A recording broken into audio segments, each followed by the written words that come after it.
Allah Bapa, Putra dan Roh Kudus, dalam nama Tuhan Yesus Kristus, kami sungguh mengucap syukur dan terima kasih ya Tuhan, karena Engkau telah hadir di tengah-tengah kami, memimpin ibadah kami dari awal hingga pertengahan ini. Bapa, sebagai wujud rasa syukur dan hormat kami kepadamu, kami telah memuji dan memuliakan nama-Mu. Dan sebentar lagi kami akan kembali belajar berfirman untuk menyampaikan firman-Mu pada pagi hari ini. Roh Kudus, tuntunlah kami, kuduskan dan layakkan mulut, hati, dan pikiran kami. Kuduskan dan layakkan roh, jiwa, dan tubuh kami, supaya kami boleh menjadi saluran berkat-Mu. Bapa, berfirmanlah kepada kami, dan kami siap mendengarkan-Mu. Di dalam nama Tuhan Yesus Kristus kami telah berdoa dan mengucap syukur. Haleluya. Amin.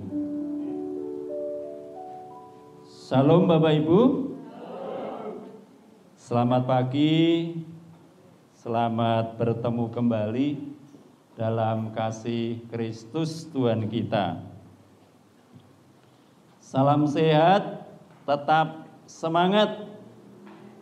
Sugeng Enjang, sugeng pinanggih, sinartan donga pamuji, berkahipun Gusti Allah nuwun inggih Gusti Yesus Kristus, tansah kajiwa kasarira ing panjenengan sadaya lan kula muradin sagung dumadi. Bab niki wau panjenengan ya nyanyi jeru ngaten lah, niki mesti ya pinter basa Jawa lah ngoten iki. Ming dong-dong kula niku ya sok nalika Bapak Ibu memuji aku tresna Yesus jeru niku jane jeru teng pundi to?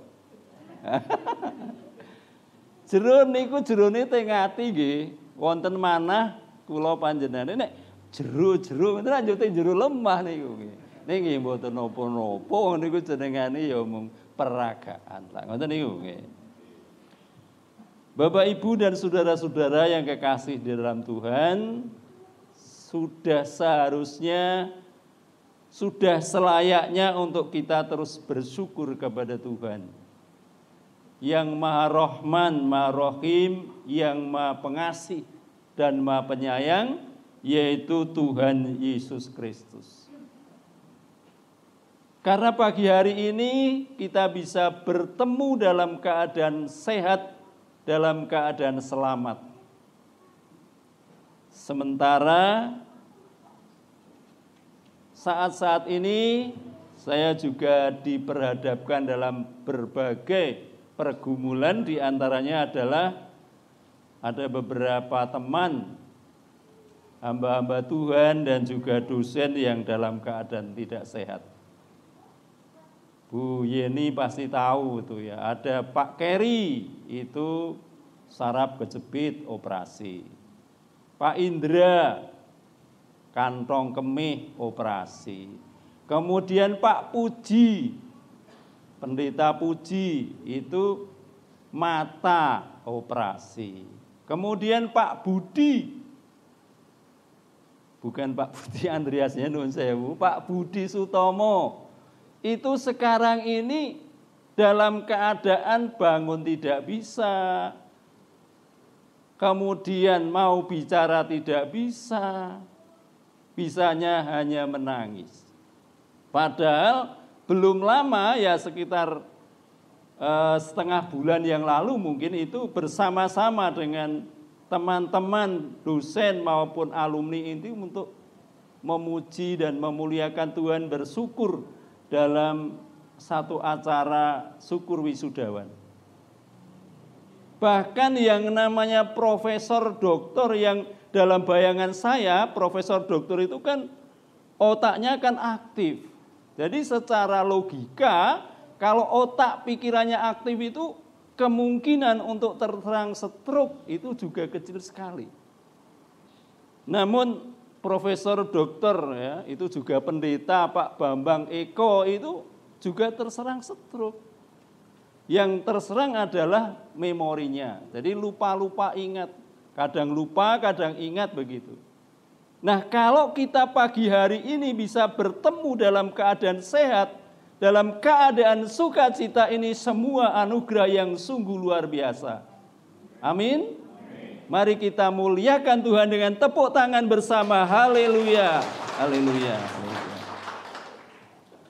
Terima kasih kepada Ibu Gembala, Bu Yeni, kemudian majelis, segenap pengurus dan jemaat di tempat ini yang masih berkenan memberikan kesempatan kepada saya untuk bisa kita belajar bersama.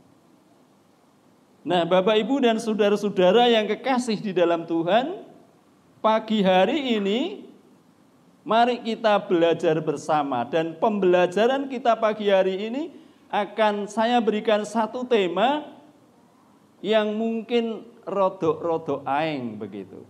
Ya, temanya adalah ketepang ngerangsang gunung. Nah, mungkin Bapak Ibu agak opo ketepang ya opo. Ketepang itu adalah tanaman yang biasanya merambat di bawah. Ya, sejenisnya itu ya. Sementara gunung itu tinggi sekali. Lah di sini kok ono ketepang kok arep ngerangsang gunung. Mungkinkah itu? Yang lainnya mengatakan cebol nggayuh lintang. Mungkinkah si cebol bisa nggayuh lintang? Lah wong cebol ngono njur lintang ki lak durang kono. Mungkinkah si cebol bisa nggayuh lintang? Kalau yang bahasa Jawa kurang begitu paham, dalam bahasa Indonesia ada satu peribahasa yang mengatakan karena nila setitik rusak susu sebelanga. Lah kayak senang buri kok njuruk karo guyu-guyu. Maksudnya susu sebelanga itu bukan susu yang besarnya sebelanga, itu bukan. Tapi air susu yang berliter-liter yang ada di dalam belanga. Yang warnanya putih. Sementara nila bukan dicemplungi iwak nila, itu bukan. Tapi nila itu adalah, kalau orang Jawa dulu mengatakan itu belawu. Warnanya biru. Karena nila setitik rusak susu sebelanga. Lah, susu sebelanga yang warnanya putih itu bisa rusak hanya karena setitik nila tadi. Nah, pertanyaannya mungkinkah susu sebelanga yang warnanya putih yang sudah tertetesi oleh nila itu bisa kembali menjadi putih? Mungkinkah itu? Oleh karena itu Bapak Ibu, mari kita buka Alkitab kita, karena kita belajar itu orientasinya adalah firman Tuhan dan selalu bersumber dari Alkitab. Untuk yang pertama, dipersilahkan Bapak Ibu untuk membuka 1 Petrus pasalnya yang pertama, ayatnya yang ke-16. Demikian firman Tuhan. Sebab ada tertulis, kuduslah kamu sebab aku kudus. Coba kita bandingkan dengan Roma pasalnya yang kelima. Roma pasalnya yang kelima ayatnya yang ke-19. Demikian firman Tuhan, ya, kita bisa baca yang ada di sana. Jadi sama seperti oleh ketidaktaatan satu orang, semua orang telah menjadi orang berdosa. Demikian pula oleh ketaatan satu orang, semua orang menjadi orang benar. Amin.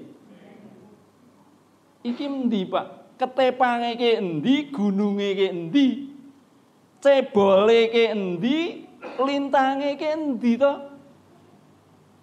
Susu yang sebelanga itu mana? Kemudian nilainya itu mana? Ndak ada di situ, ndak ada si cebol ya ora ono, ketepang ya ora ono, nilane ya ndak ada. Maka ndak usah mikir itu. Sekarang kita fokus berpikir firman Tuhan itu. Antara cebol, ketepang, ya, ketepang dengan gunung, cebol dengan lintang. Ini yang kami maksudkan adalah ada sesuatu yang berbeda, sesuatu yang sangat-sangat kontradiktif. Tadi pada bagian yang pertama, kuduslah kamu sebab aku kudus. Ini berbicara kekudusan. Perintah, kuduslah kamu sebab aku kudus. Kemudian pada bagian yang kedua tadi, semua orang, berarti termasuk kita kan? Semua orang itu sudah jatuh di dalam dosa. Nah, pertanyaannya, mungkinkah semua orang, mungkinkah kita yang sudah jatuh di dalam dosa ini bisa kembali menjadi kudus? Ini yang akan kita renungkan ini. Pagi hari ini kita tidak akan merenungkan masalah cebol atau masalah ketepang tadi. Tapi ini yang menjadi pembelajaran kita. Mungkinkah kehidupan kita yang sudah jatuh di dalam dosa ini bisa menjadi kudus kembali? Bapak, Ibu, dan saudara-saudara yang kekasih di dalam Tuhan, untuk bisa mendapatkan pencerahan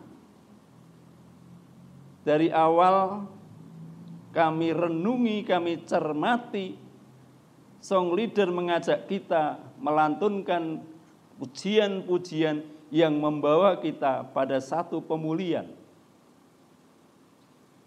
Oleh karena itu, ini berkaitan dengan tadi. Kehidupan kita yang sudah dosa ini, bisakah pulih kembali menjadi kudus? Mari kita lanjutkan pembelajaran kita berikutnya.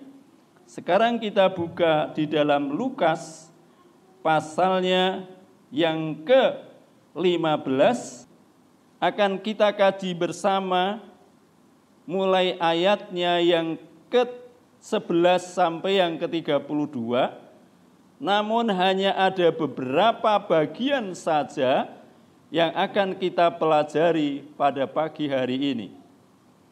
Di situ LAI memberikan judul perikop perumpamaan tentang anak yang hilang.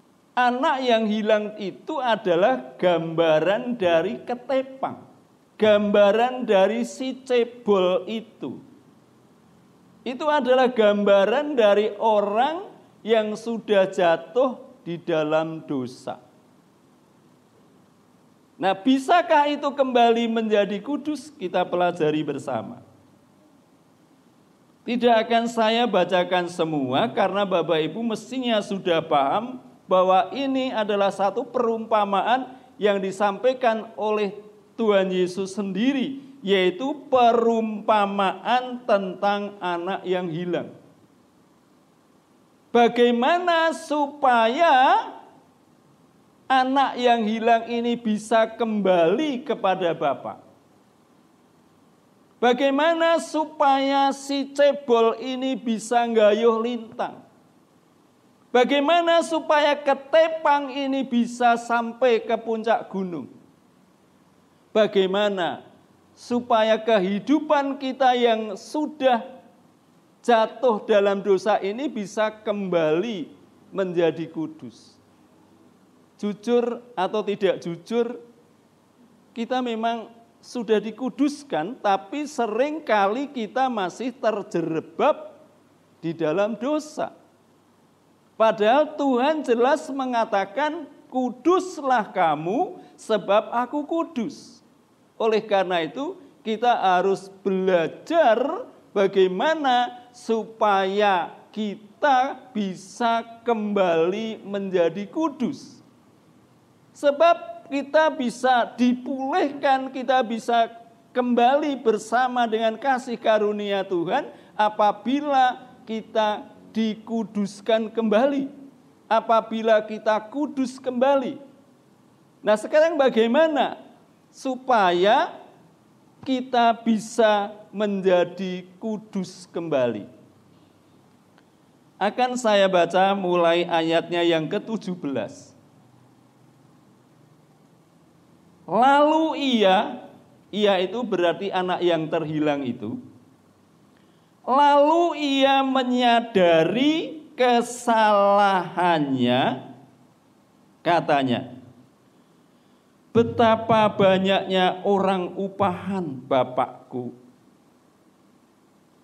yang melimpah-limpah makanannya, tetapi di sini mati kelaparan. Tetapi aku di sini mati kelaparan.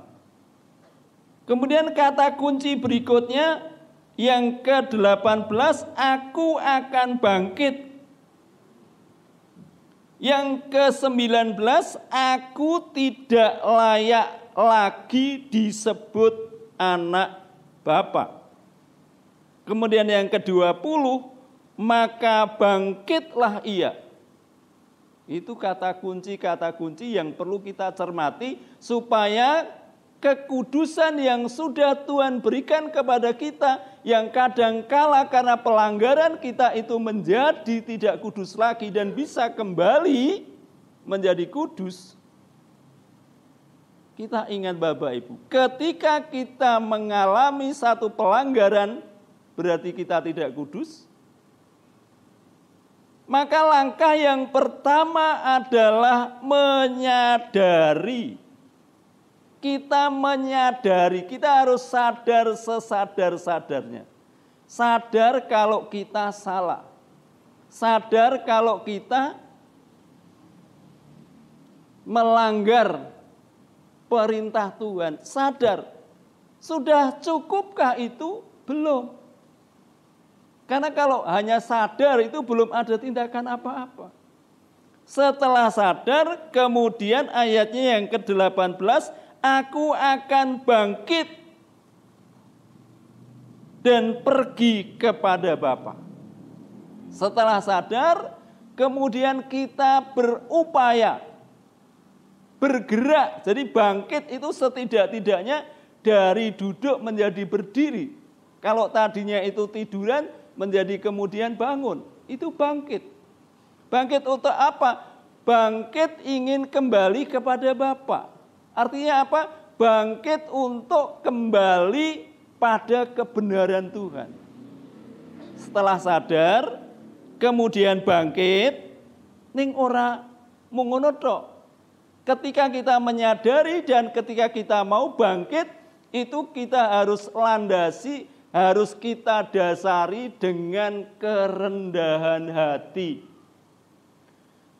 Aku tidak layak lagi disebut anak Bapa. Ini satu kerendahan hati. Mengakui dengan penuh kerendahan hati, dengan ketulusan, Gusti, kula sampun dawah wonten saklebeting dosa malih, ngono. Kita akui dengan penuh kerendahan hati. Menyadari, kemudian bangkit dengan penuh kerendahan hati dan benar-benar dilakukan itu. Ayatnya yang ke-20, maka bangkitlah ia dan pergi kepada Bapanya. Artinya kerinduan yang dari dalam, yang mulai dilakukan, itu harus benar-benar dilakukan. Benar-benar dilakukan dengan satu ucapan, dengan satu tindakan, untuk kembali kepada Bapa. Karena yang bisa membuat si cebol ini naik ke puncak gunung, gayuh lintang maksudnya, yang bisa membuat ketepang itu sampai ke gunung, yang bisa membuat air susu itu kembali bisa menjadi putih, yang bisa membuat kehidupan kita itu untuk bisa kembali menjadi kudus, itu hanya Tuhan. Oleh karena itu kita harus kembali kepada Bapa. Mungkin ada yang mengatakan, itu teori, Pak. Terus nek sesuk ngono ki meneh yuk piye? Ora jane kuwi contone sing konkret piye to, Pak? Menyadari dengan penuh kerendahan hati, terus bangkit, terus ke Bapa. Itu contoh konkretnya bagaimana? Kalau Bapak Ibu atau kita, kalau tadi kan perumpamaan tentang anak yang hilang itu pembelajaran dari Tuhan Yesus langsung itu. Kemudian sekarang contoh konkret yang ada di dalam Alkitab itu kita bisa niru siapa? Dipersilahkan Bapak itu untuk membuka berikutnya di Lukas 19. Kalau tadi Lukas 15, sekarang Lukas 19.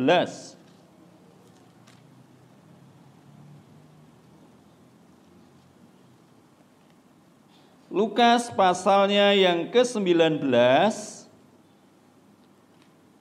akan kita pelajari mulai ayatnya yang pertama. Bapak Ibu, mari kita kembali belajar dari Bapak Sakeus. Bapak sudah kenal Sakeus? Jawabannya pasti, sudah Pak. Saya paham Sakeus itu sejak saya anak sekolah minggu. Coba, apa yang Bapak kenal dari Pak Sakeus? Pada umumnya akan jawabannya itu mengatakan Sakeus adalah orang yang pendek. Sing nang kene iki yo minggu. Sakeus orang yang pendek. Itu tidak salah. Tapi coba mari kita pagi hari ini kembali kita belajar dari Sakeus supaya kita bisa kembali bersama dengan Bapa. Pelan-pelan saya bacakan dan kita kaji bersama. Yesus masuk ke kota Yeriko dan berjalan terus melintasi kota itu. Di situ ada seorang bernama Sakeus, kepala pemungut cukai, dan ia seorang yang kaya. Ia berusaha untuk melihat orang apakah Yesus itu. Tetapi ia tidak berhasil karena orang banyak, sebab badannya pendek. Maka berlarilah ia mendahului orang banyak, lalu memanjat pohon ara untuk melihat Yesus yang akan lewat di situ. Ketika Yesus sampai ke tempat itu, ia melihat ke atas dan berkata, Sakeus, segeralah turun, sebab hari ini aku harus menumpang di rumahmu. Lalu Sakeus segera turun dan menerima Yesus dengan sukacita. Tetapi semua orang yang melihat hal itu bersungut-sungut, katanya, ia menumpang di rumah orang berdosa. Tetapi Sakeus berdiri dan berkata kepada Tuhan, Tuhan, setengah dari milikku akan kuberikan kepada orang miskin, dan sekiranya ada sesuatu yang kuperas dari seorang, akan kukembalikan 4 kali lipat. Kata Yesus kepadanya, hari ini telah terjadi keselamatan kepada rumah ini, karena orang ini pun anak Abraham. Sebab anak manusia datang untuk mencari dan menyelamatkan yang hilang. Amin.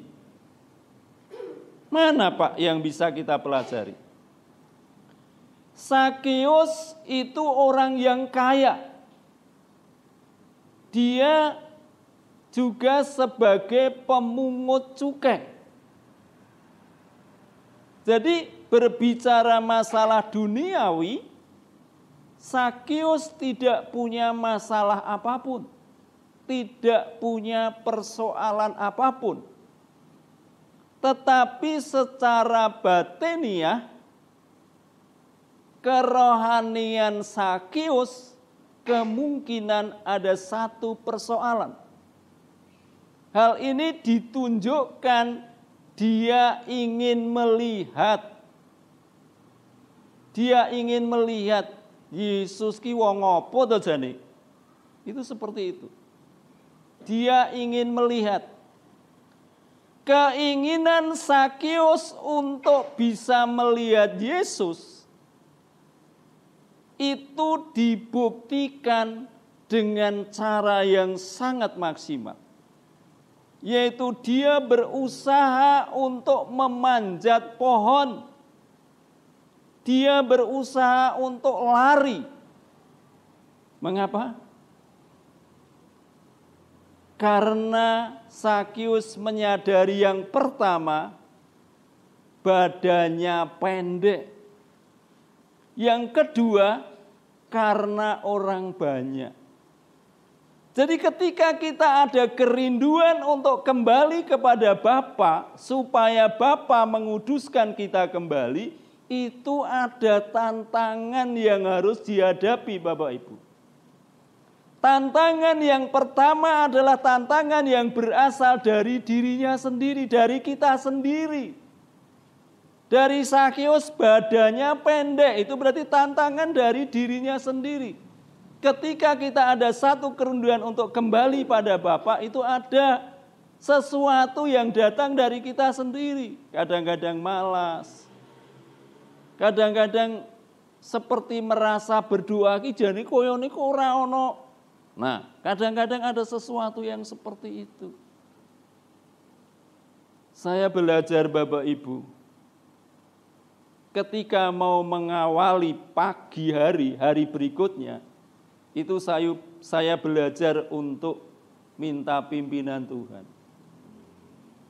Jam 2, jam 3, jam 1, begitu. Bangun. Karena saya di rumah hanya dengan istri saya, kalau saya yang lilir dulu, saya membangunkan. Kalau istri saya yang lilir dulu, ya membangunkan. Yuk, kita menghadap Tuhan. Dong-dong yang teko wegi Bapak Ibu anyis. Anyis. Nek ora ki ya kaya ditangi ki piye ngono gitu loh. Cuma mau gitu. Terus apa Pak yang dilakukan? Duduk. Kemudian menghadap Tuhan dengan menaikkan ini biasanya. Selamat pagi Bapak. Gitu. 5 kali. Bar kuwi terus apa? Pujian lagi, terima kasih Tuhan. Setelah itu, haleluya, haleluya. Itu 12 kali, nek ping 10, wis ping 120. Itu. Bar itu, saya bersyukur kepada Tuhan. Saya diberi anak-anak, diberi cucu. Itu mahkota-mahkota yang luar biasa. Tuhan percayakan kami untuk menggembalakan mereka. Saya bersyukur anak saya yang pertama, kedua sudah Tuhan berkati dengan pasangan hidup, dengan anak-anak, dengan pekerjaan yang mapan. Saya juga berdoa untuk anak saya yang ketiga, agar Tuhan juga memberikan berkat. Juga pasangan hidup pada saatnya memberikan keturunan dan juga pekerjaan yang mapan. Apa hanya itu? Oh tidak. Kemudian kita berdoa bangsa dan negara, lingkungan, kemudian gereja-gereja termasuk juga ini. Sidang jemaat Allah itu ya tetap saya bawa dalam doa. Orang ngandel ya luwe, orang ngandel ya luwe. Tapi gereja dimanapun yang pernah saya layani, tetap saya bawa. Nek dong lali pokoknya gereja Tuhan, hamba-hamba Tuhan, jemaat Tuhan yang ada di wilayah sekitar Magelang, Semarang dan Temanggung. Lah wis makmum ngono kita sudah. Ning dong nek ora lali kelingan saya sebut satu-satu. Apa itu mudah? Enggak. Sakeus badannya pendek, tapi Sakeus menyadari karena badannya pendek itu terus dia naik ke puncak pohon. Dia berusaha, ora terus ngumpet gitu, wis badannya pendek ngumpet. Saya ora ketemu. Bermasalah, banyak melakukan kesalahan, malah ibadah rak tahu, ke gereja wegah-wegahan. Lah itu kita belajar dari Sakeus. Sakeus badannya pendek, naik, dia berusaha menek. Kemudian yang kedua, tantangan yang kedua itu dari luar. Di sana Sakeus menghadapi orang banyak. Nah, ketika Sakeus menghadapi orang banyak, apa yang dia lakukan? Dia lari mendahului. Artinya apa? Untuk bisa bertemu Yesus, untuk bisa kembali kepada Bapa, supaya si cebol ini bisa gayuh lintang, supaya ini ketepang ini bisa sampai ke gunung, supaya air susu itu kembali bisa menjadi putih. Itu kita harus berupaya semaksimal mungkin untuk datang kepada Bapa, untuk datang kepada Yesus. Dan itu dengan rendah hati. Paulus kuwi wong sugih, orang berpangkat kok yo penekan gitu loh. Penekan isih melayu kuwi nek Paulus masih ingat dirinya, kalau Sakeus itu ingat dirinya sebagai seorang kaya, enggak mungkin. Dia sampai melakukan itu. Dia pasti sudah melupakan dirinya. Artinya dia sudah benar-benar melakukan kerendahan hati, hanya ingin bertemu Yesus. Hanya ingin bertemu Bapa. Apa tanggapan Bapa? Apakah Bapa melihat Sakeus yang pendek, melihat Sakeus kok ngopos, penekan, wis tuwa kok pelayon, apa demikian? Enggak. Dia lihat persoalannya itu enggak. Dalam perumpamaan anak yang hilang itu Tuhan juga tidak lagi melihat pelanggaran anaknya. Tapi ketika melihat Sakeus yang punya kerinduan seperti itu, kemudian Tuhan Yesus menyapa. Sakeus, turunlah. Sebab hari ini aku harus menumpang di rumah. Dan Sakeus taat. Bagaimana kita? Kita taat atau kadang-kadang kita itu wis jelei. Kandhani wangel. Kita itu berarti termasuk aku loh, maksudnya termasuk saya ini juga. Kan saya tidak mengatakan kamu, tidak, tapi kita berarti ya termasuk aku ya sok nyelelek bareng gitu loh. Di dalam Tuhan itu ya sok ngono kuwi dong gitu loh. Maka ketika turunlah, ya Sakeus ora malah saya mundah rono, tapi dia turun. Turun ini nganu meneh. Terus gimana? Tanggapan berikutnya apa? Jika ada yang aku peras, ngono kayak makai, akan saya kembalikan. Sebagian rono artinya ada perubahan. Ada perubahan. Perubahannya kemana? Sesuai dengan apa yang disampaikan oleh Bapa. Jadi supaya kita bisa kembali menjadi kudus, supaya kita itu bisa kembali pada Bapa.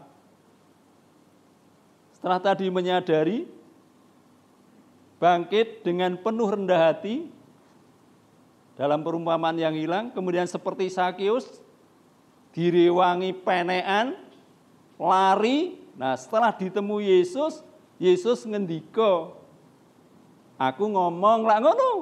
Nek saiki sodo kualik, arep muni bojoku ya garwa kula ngono. Aning karang panjen urung tayang ki piye, Pak? Ya ora apa-apa. Nek nggon ngono-ngono ki sampeyan aja muni, ya Tuhan ampunilah mereka sebab mereka tidak tahu. Ya terlalu kecil kalau hal itu kita sampaikan pada Tuhan. Setelah ada perubahan, setelah anak itu kembali kepada Bapa, Bapa menerima anak yang hilang itu. Kemudian Yesus menerima Sakeus. Artinya apa? Anak yang terhilang. Dan Sakeus ini kembali dipulihkan oleh Bapa, kembali dikuduskan oleh Bapa. Amin.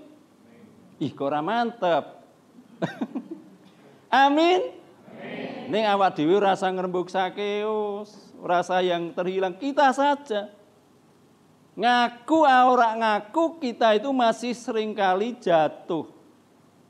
Kalau orang luar menilai orang yang salah itu mesti nyolong, ngono kuwi sokan, nyolong, bongsone maling, bongsone ngene-ngene. Kalau kita itu enggak itu ukurannya. Kadang-kadang jenengan teko gase. Itu sudah bagus, datang pagi itu sudah bagus. Ning kena ngopo kok ndadak sok mbatin iki jane liyan iki donan itu. Ya ini kok udah ketok iki lho. Wis karo ngudung, karo jengkil, karo. Nah, toh nek ming jengkel ngono iki karo jengkil.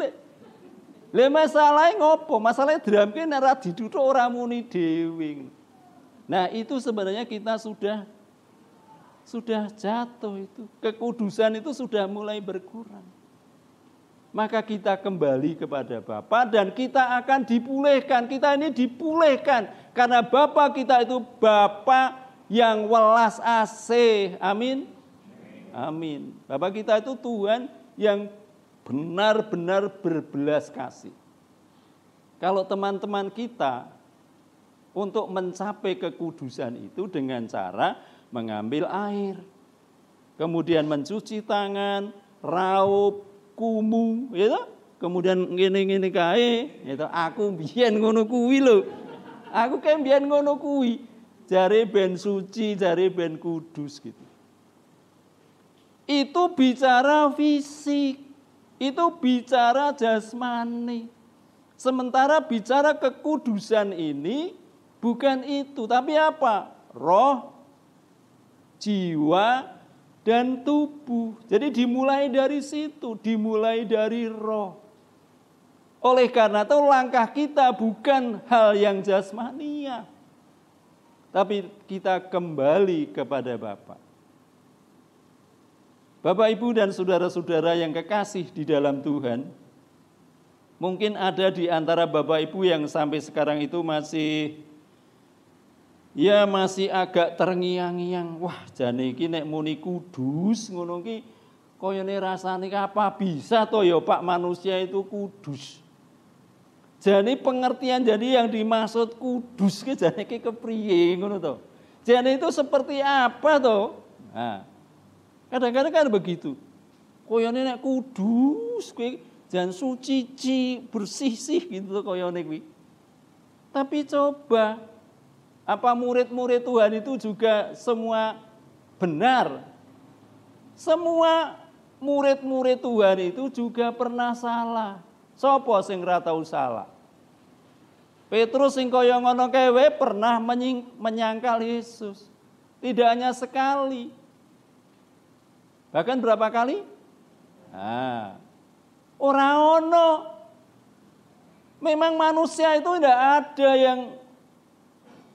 yang sudah tidak bersalah, itu tidak ada, semuanya sudah berdosa. Lah terus nek kudus ki yuk piye? Biar kita punya gambaran kudus itu sebenarnya yang dimaksud seperti apa. Mari kita buka Imamat pasalnya yang ke-20. Imamat pasalnya yang ke-20. Ayatnya yang ke-7, 8 dan seterusnya. Imamat, Kejadian, Keluaran, Imamat. Maka kamu harus menguduskan dirimu dan kuduslah kamu sebab akulah Tuhan Allahmu. Demikianlah kamu harus berpegang pada ketetapanku dan melakukannya. Akulah Tuhan yang menguduskan kamu. Kemudian yang ke-26, ayatnya yang ke-26 pasalnya yang sama. Kuduslah kamu bagiku, sebab aku ini Tuhan kudus. Dan aku telah memisahkan kamu dari bangsa-bangsa lain, supaya kamu menjadi milikku. Amin. Jadi kudus itu bisa. Karena apa? Karena Tuhan mau menguduskan kita di situ tadi yang 20 yang ke-8 tadi. Demikianlah kamu harus berpegang pada ketetapanku dan melakukannya. Akulah Tuhan yang menguduskan kamu. Jadi yang menguduskan itu Tuhan. Bisakah menjadi kudus kembali? Bisa. Kalau kita kembali kepada Bapa, kemudian Tuhan Yesus Bapa kita akan kembali menguduskan. Dan kudus itu sebenarnya apa toh artinya? Itu tadi yang ke-28 tadi. Kuduslah kamu bagiku sebab aku ini Tuhan kudus dan aku telah memisahkan kamu dari bangsa-bangsa lain supaya kamu menjadi milikku.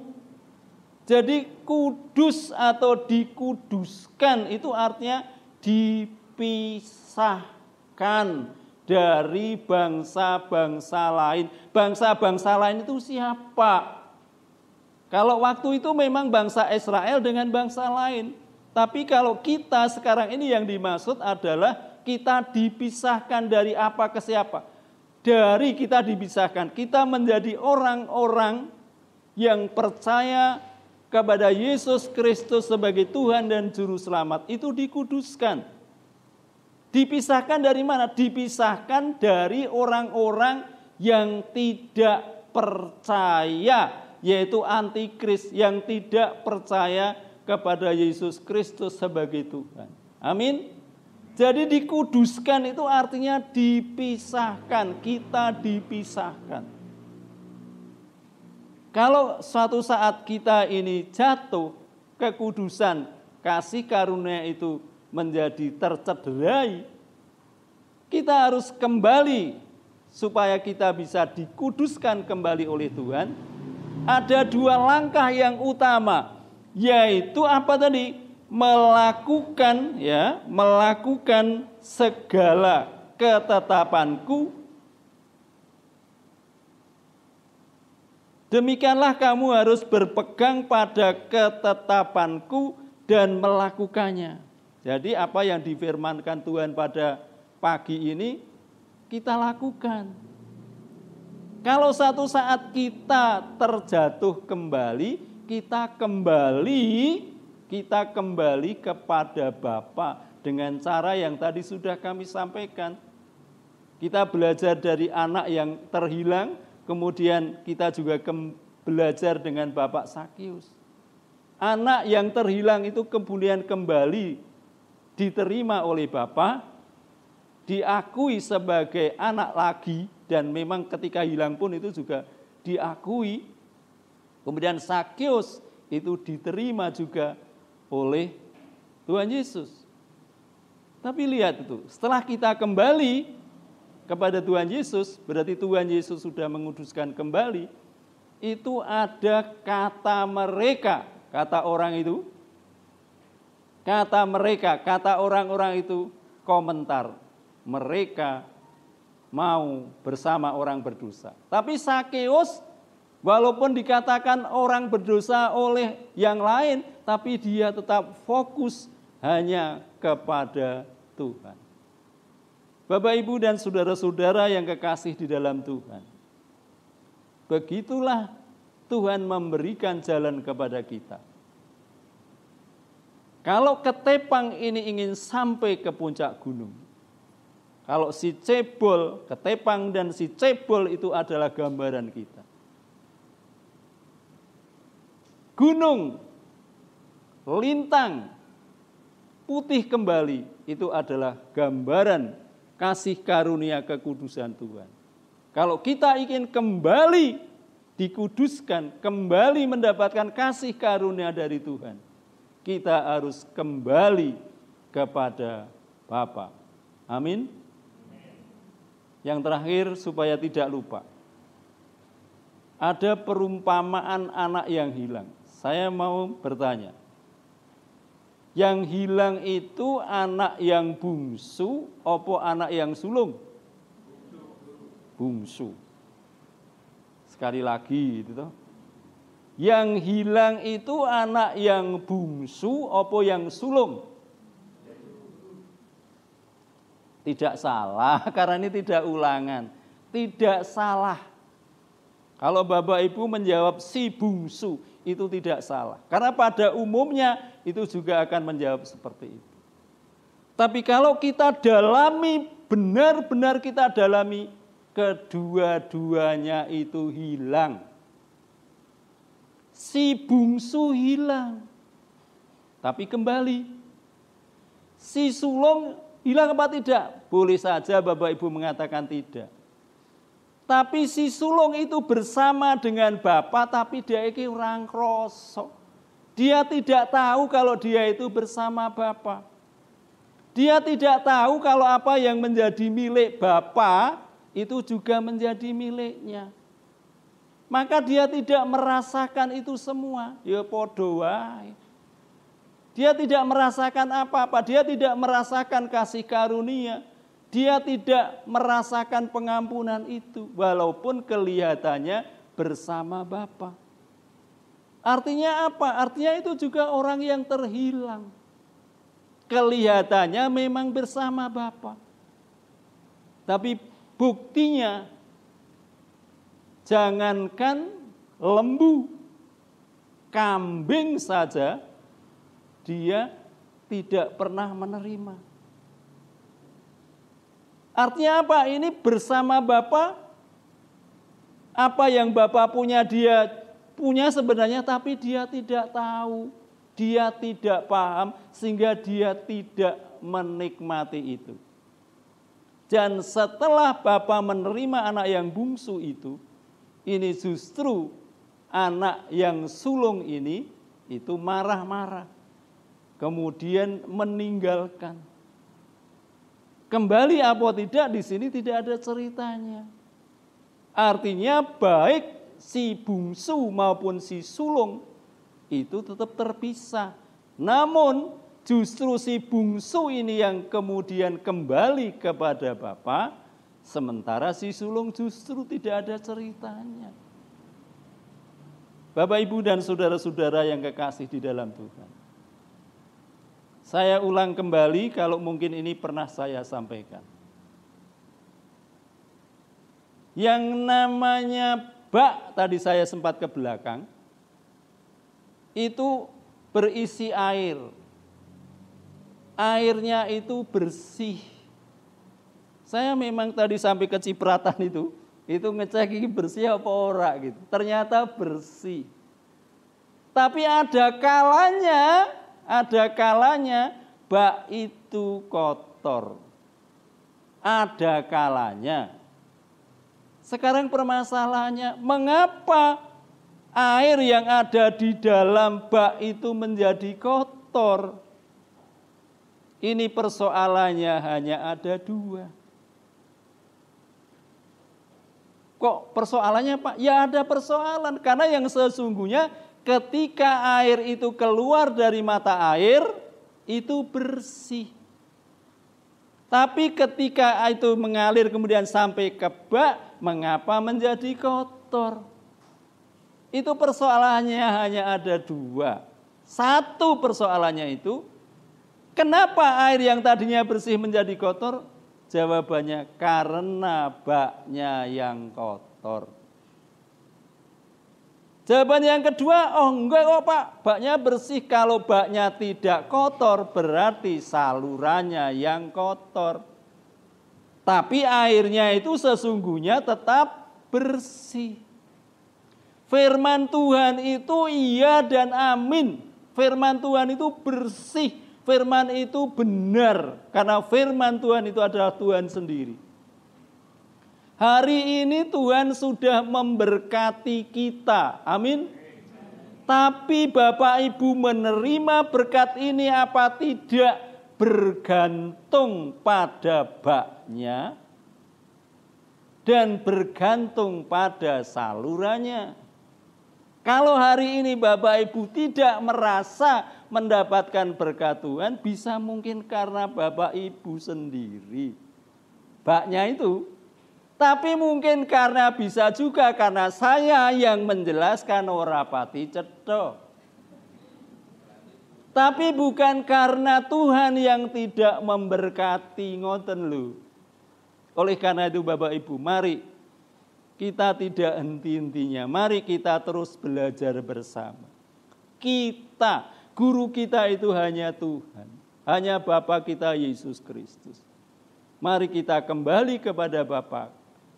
Karena kita tidak tahu kapan kita bagaimana supaya kita tetap dalam kasih karunia. Supaya kita tetap di dalam kekudusan Tuhan. Tadi, kudus itu artinya dipisahkan. Maka kita harus terus-menerus berupaya untuk menyatu dengan Tuhan. Gandul Gusti terus-menerus. Amin. Terima kasih, Yesus. Terima kasih, Yesus.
dari tempat ini ada sukacita dan ada kemenangan.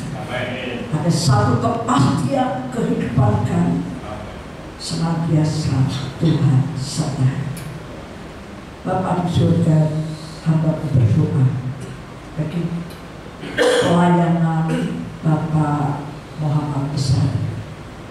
Kiranya Tuhan Kau memberkati pelayanan dimanapun hamba ini melayani. Kami percaya Tuhan Kau memberkati pelayanan, memberkati keluarganya, memberkati anak cucu.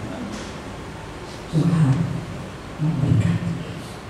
Kami juga berdoa pada pagi hari ini, Bapak, bagi saudara-saudara kami yang sakit, yang masih lemah, yang tidak bisa datang dalam ibadah. Kiranya Tuhan Kau menjamah mereka, Kau memberikan kesembuhan bagi mereka, untuk mereka kembali datang di dalam ibadah baik minggu pagi dan minggu sore. Kami percaya Tuhan bahwa ibadah-ibadah yang ada pada gereja ini, di mana mulai hari Minggu sampai kepada Minggu kembali, kami ada ibadah pertengahan. Tuhan Kau memberkati ibadah sekolah minggu, kaum muda, dewasa, kaum muda-muda. Kami berdoa juga bagi para lansia, kaum pria, kaum wanita, KKA. Kiranya Tuhan Kau memberkati kehadiran mereka selalu dijamah oleh Tuhan, sehingga mereka boleh memperoleh sesuatu yang indah, sehingga jemaat di tempat ini akan terus tetap bertumbuh fokus di dalam melayani Tuhan. Terima kasih Bapa di surga, terima kasih buat ibadah seputar sekolah minggu, juga buat ibadah seputar sore. Kiranya Tuhan Engkau memberkati, Engkau gerakkan seluruh jemaat bisa hadir di dalam ibadah-ibadah. Anak-anak akan kami bawa untuk ada di dalam komunitas ibadah anak-anak, baik kelas kecil, kelas besar, para remaja. Kami percaya Tuhan, kehadiran mereka selalu memberi sukacita. Terima kasih Bapa di surga. Sebentar kami akan pulang dari tempat, Engkau sertai kami sampai ke tempat tujuan kami, ke rumah kami masing-masing, dengan sukacita dan berkat yang dari Tuhan. Haleluya. Mari kita akan angkat kedua tangan kita tinggi. Haleluya. Pulanglah dengan berkat yang dari Allah Bapa, Putra dan Roh Kudus. Berkat kasih karunia dan damai sejahtera yang dari Allah Bapa akan melimpah dan menyertai Bapak, Ibu, Saudara-saudari semuanya, mulai pagi hari ini sampai Maranatha Tuhan Yesus datang kembali yang kedua kali menebus saudara. Haleluya. Amin.